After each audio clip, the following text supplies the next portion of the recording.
all this current talk that we see, the Supreme Court saying, trying to direct the Trump administration, they have to facilitate this guy, Kilmar Abrigo Garcia, back from Nayib Bukele's prison down in El Salvador. This would have been completely implausible as recently as 10 years ago. The notion that courts would get involved in this sort of minutia when it comes to the executive branch enforcing immigration laws is truly, utterly insane there. So people are saying, oh, is the Trump administration abiding by the court order? Well, the court orders in many ways, frankly, are illegitimate for the reasons that I just described there.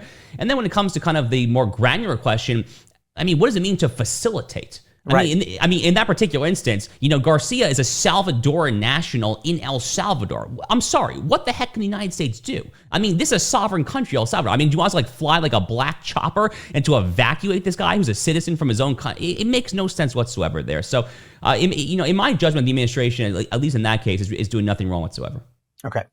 But you mentioned these judges, and I think there is a bigger and growing concern. Justice Roberts last week, or 2 weeks ago, whatever it was, does this thing, and he says, we shouldn't be talking about impeaching judges.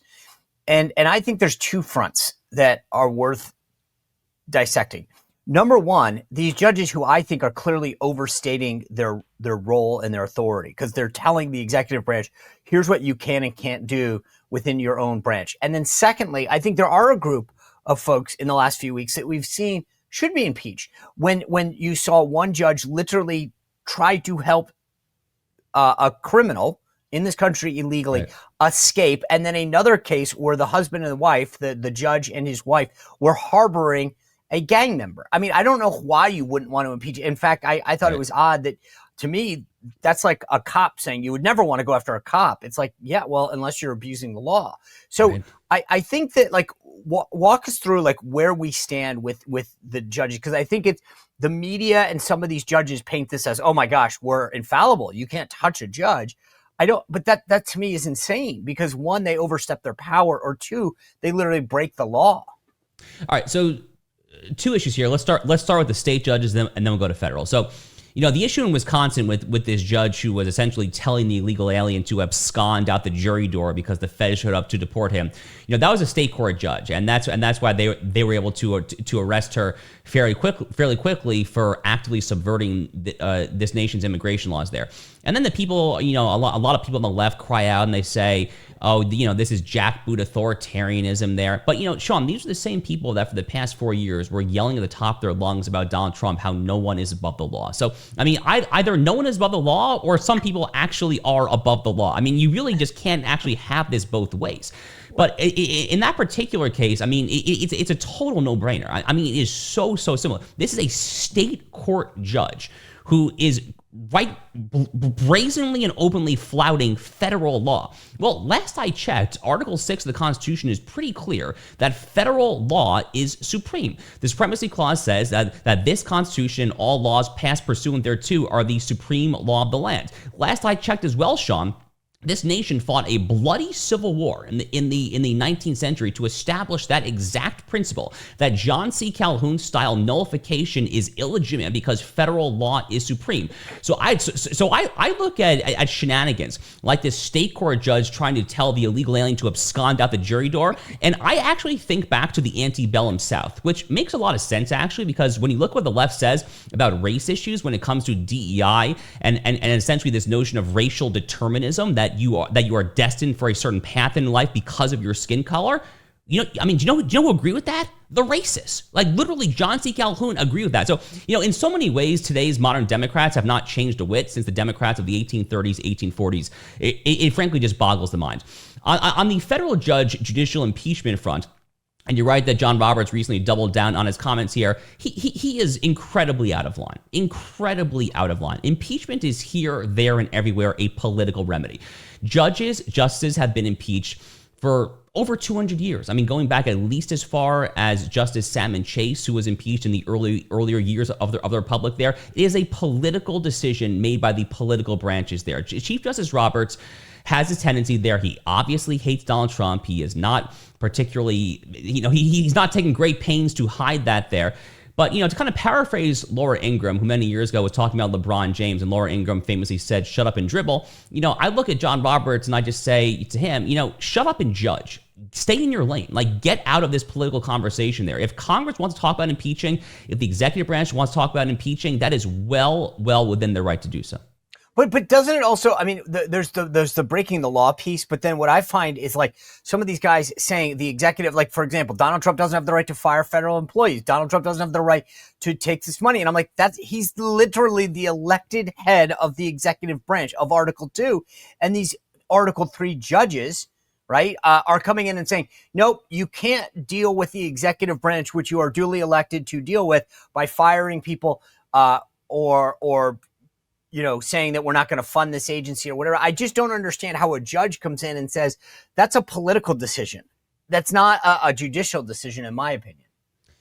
The same way that the definition of being a sovereign power, as we're just saying, is the ability to exclude, the definition of wielding the executive power is the ability to make personnel decisions, to make hiring and firing. Like, literally, that is the definition. Like, the executive power is kind of a term of art, and there's been legal scholarship on this. They took it back from the English common law, like a lot of terms of art in our Constitution.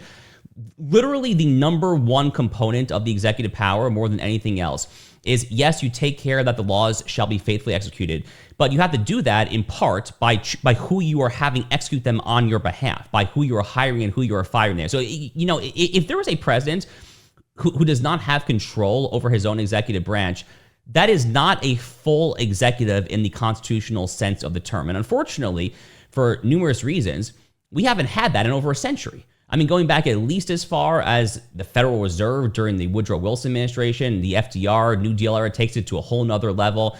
There's a 1935 case called Humphrey's Executor that essentially says that for these so-called quote-unquote independent agencies, the president does not have the ability to fire people who sit on these bodies there.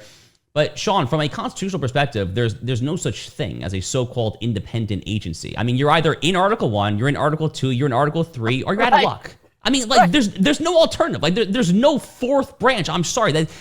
It makes my head want to explode because there's just so much stupidity out there. But the beauty of a lot of this high-profile litigation that the Trump DOJ is engaged in is that the justices have a lot of golden opportunities here to do the right thing and bring us back to a state of constitutional sanity. Right. I agree. I mean, I just don't understand. And I don't mean to make this about the case that, and again, because I was just the name on the case, but I'm like, the Biden administration in Spicer v. Biden goes to the courts and says the president has absolute authority, right? They went up through the appeals process. I get it. It was a board, right? But it's a congressionally chartered board. They said we have the authority to fire you, even though the charter doesn't have a clause for dismissal except for like criminal, which I clearly didn't have.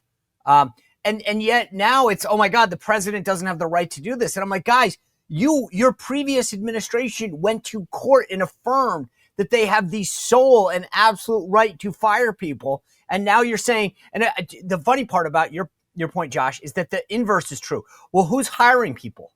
Of course, it's the executive. So if you can hire, can't you then fire? I mean, To me, this doesn't pass the test. But I want to ask you one kind of last big thing that I think is fascinating. There's a guy, I don't know if you ever heard of him. I don't know who he is. His name's Kevin Quinn. He put together this thing, the Martin-Quinn score. It's the Supreme Court ideological score, and it's for the 23-24 term. And so he scores everyone based on their ideology. And obviously, Clarence Thomas is the furthest to the right. He gives them a 3.1. Alito is next at 2.5. And then you have Gorsuch coming in at 1.2. Kavanaugh at Amy Coney Barrett, 0.68. Kavanaugh just slightly behind her, 0.53, and John Roberts at 0.51. As a Supreme Court watcher, a court nerd, how you describe yourself, like, does any of that surprise you? No, not at all, actually. Maybe Barrett being slightly ahead of Kavanaugh, but at that point, you're basically splitting hairs, right? Right. Thomas and Alito are by far in a league of their own when it comes to being the two most consistent, conservative, constitutionalist, originalist justices, case in and case out. Now, look, Gorsuch, Kavanaugh, and Barrett, all three of them are considerably better than boss Republican judicial nominees from prior decades. So, David Souter passed away earlier this month. Obviously, none of these three justices are David Souter 2.0. I hear some people calling Amy Coney Barrett Amy Coney Souter Barrett. That's I'm not just Barrett's biggest fan. I've actually been quite critical of her, but that's honestly still a little unfair. I mean, she's really not that bad. Let's just not lose our sanity here. But the gold standard really are Clarence Thomas and Sam Alito. To be very honest with you, Sean, Clarence Thomas, in my mind, is the single greatest living American. Yeah. I think his story is incredible. I've been fortunate. I've met him. I've had a number of friends clerk from over the years. I mean, his story is absolutely incredible there. Sam Alito is actually my favorite justice, to be fully honest with you, as far as his actual jurisprudence. He's a little bit more of a traditionalist conservative in some kind of narrow jurisprudential areas there. But the point is that if the Trump administration gets so lucky to have more SCOTUS vacancies in the second term, those two men are the gold standard. Clarence Thomas, Sam Alito, whatever you have to do to make sure that whoever you pick next is going to be a Thomas or an Alito, less so a Kavanaugh or a Barrett, you got to do that, because those two guys really just are the lodestars as far as where we have to go on the nation's highest court. Yeah, I feel like if you get a selection, that's got to be your like, who is your favorite justice? And if it's not Alito or Thomas, then you say, thanks for coming in, right? Because to me, when you look at this chart, it's funny. There, to your point, like Barrett, Kavanaugh, and Roberts are all within a hair of each other, and yet Alito and Thomas are like way, way further out there. And there's a delta, and we've got to align ourselves with that. And that's where I think the difference is. And we've got to say that. So in the last 30 seconds that we have, Josh, I mean, how do we choose between, how do we get that? Like, what's the key question? Well, Sean, I actually had an essay earlier this month for Tom Klingenstein's website, tomklingenstein.com, on this exact question. So this essay is called Four Criteria for Trump's Judicial Nominee. So I'll just be super quick here. Yeah. So the first criteria is just do the reading, like literally just vet them, do the reading, make sure that there's no errors in the history there, that they have a full, consistent record of excellence. Second point, related to the first point, is make sure they actually are also full spectrum conservatives, not these one-trick ponies, people who have been solid on the administrative state but are weak on guns or immigration, whatever. No, actually make sure that the entire spectrum of judicial legal issues is covered. Third, make sure that they are ready, willing, and able to use all the tools at their disposal to actually do the right thing. Everything from just voting to grant a writ of certiorari and hear a case in the first place, to having a similar view as Justice Thomas on the question of stare decisis and precedent, to then not punting on bogus standing grounds on the back end, which Amy Coney Barrett has had a habit of doing as well. So make sure that they're willing to use all the tools to actually effectuate change. The fourth thing, probably most controversial, but I feel strongly about it, is I actually care about their private life. I place a premium on something called the spouse test. I actually think it really matters. Is your spouse going to be someone there who's going to encourage you to do the right thing? Or is your spouse someone who was actually dramatically on the left, is going to pull you into icky kind of left-wing Georgetown cocktail party social circles there? It's a proxy for character, integrity. I care a lot about the nominee's personal life there. Who are you surrounding yourselves with? Where are you praying? What kind of house of worship? I think it's actually totally fair game, frankly, to ask. All right. Josh Hammer, you never disappoint. I appreciate that. Thanks so much for being with us. My pleasure, Sean. You bet. Well, if you enjoyed this content, make sure to like this video, subscribe, and click the notification bell to get more.